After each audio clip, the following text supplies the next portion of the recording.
Bethenny Frankel isn't holding back, and Meghan Markle is getting some blunt business advice from the reality star turned entrepreneur. Speaking to Us Weekly after being named Entrepreneur of the Year, the former Real Housewives of New York City star said she believes Meghan and Prince Harry's recent ventures have struggled because they took on too much too fast. They didn't want the fame, they didn't want to give up the lifestyle, and it's expensive, Frankel said, pointing to the couple's Montecito life and the challenge of making multiple projects succeed at once. They made all these different deals in a short window of time, and it's hard to land all of them. Frankel noted that even with their high-profile brand, turning projects into long-term successes takes time, patience, and a lot of strategy. Business is really hard. If it was easy, everybody would be good at it, she added, while still praising Meghan and Harry's loyalty to each other.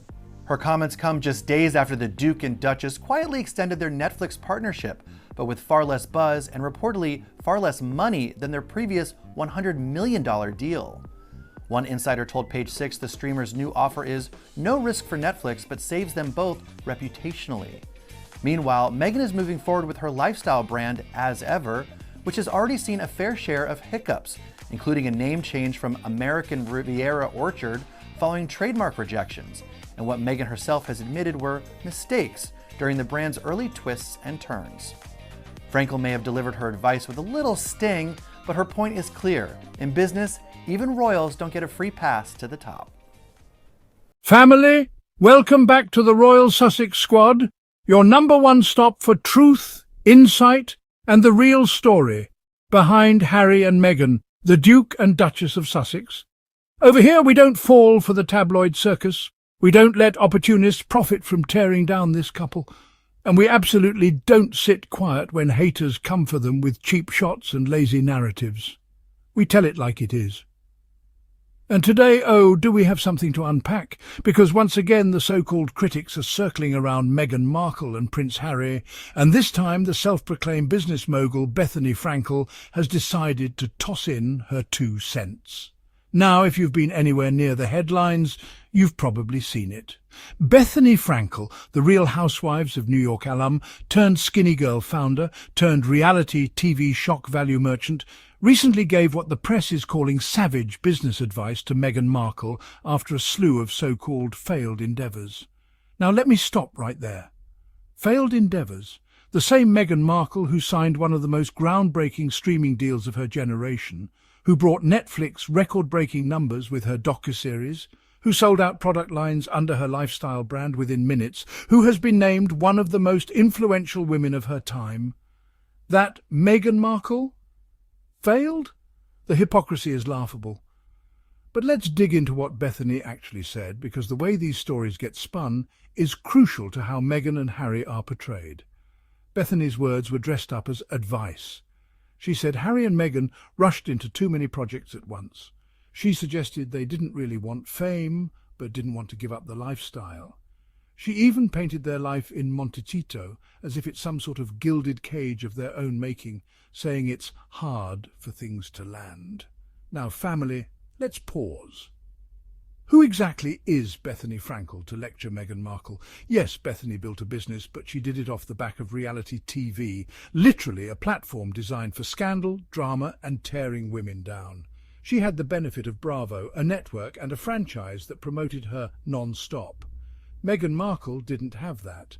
Meghan Markle was vilified by the world's most ruthless tabloid press, dragged by a royal machine that actively tried to silence her, and still she has built businesses, brands and partnerships on her own terms. Meghan hasn't needed to be messy on television or profit off women's fights to make her name. And let's talk about this idea that Meghan and Harry rushed into too many deals. This is one of the laziest talking points out there. Of course, they signed multiple deals quickly, because when you step away from an institution that was financially controlling your every move, you need independence, you need security, and you need to strike while opportunities are hot.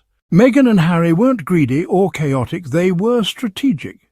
They made sure to sign long-term partnerships with Netflix, Spotify, Penguin Random House and others because they understood the power of having options, of not being silenced, of owning their narratives. Bethenny tries to say business is hard, as though Harry and Meghan don't know that. Family, let me remind you, Meghan literally built herself up from nothing. She hustled her way into Hollywood, worked as a briefcase model, auditioned relentlessly, broke through with suits, and didn't stop there.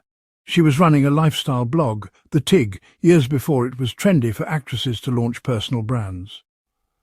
Meghan understood branding, digital influence, and community building long before influencers were even called influencers.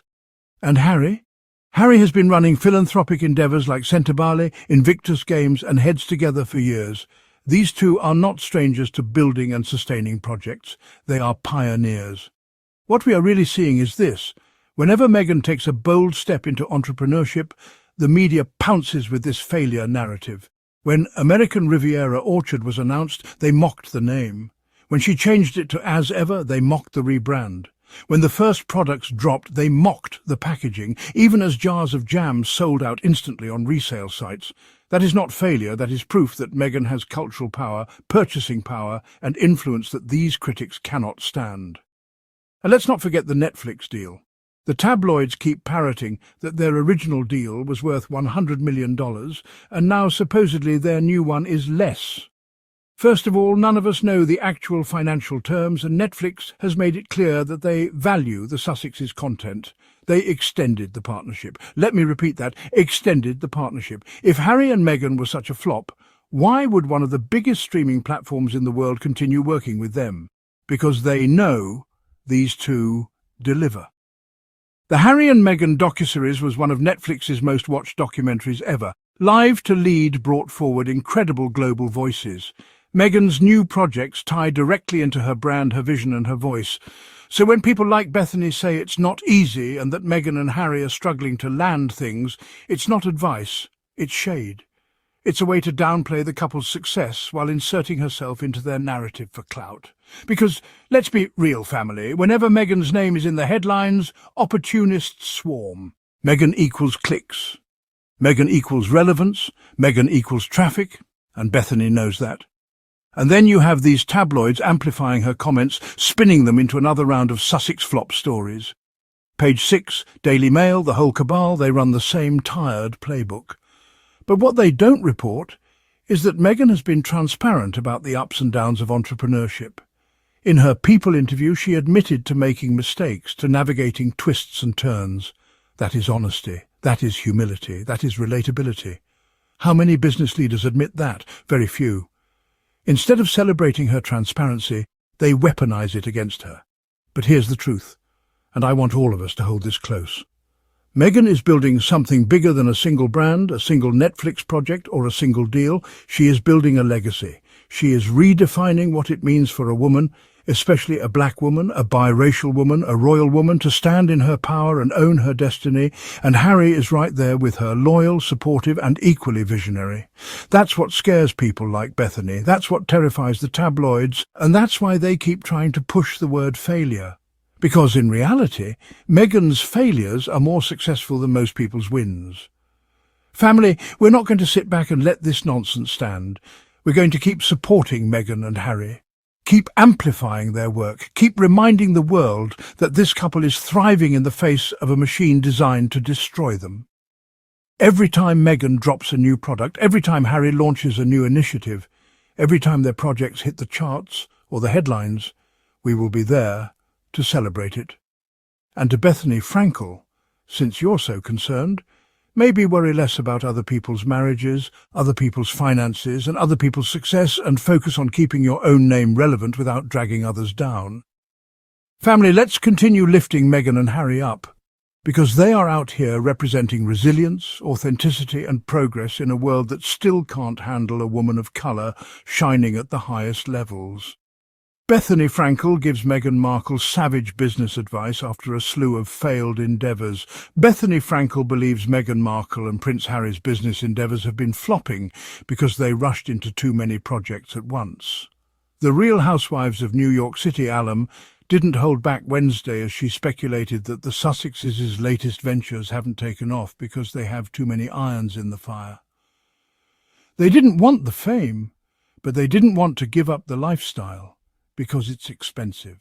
Now they're living in Montecito and it's hard for things to land, Frankel told Us Weekly of Markle and Prince Harry as she was hailed the outlet's Entrepreneur of the Year.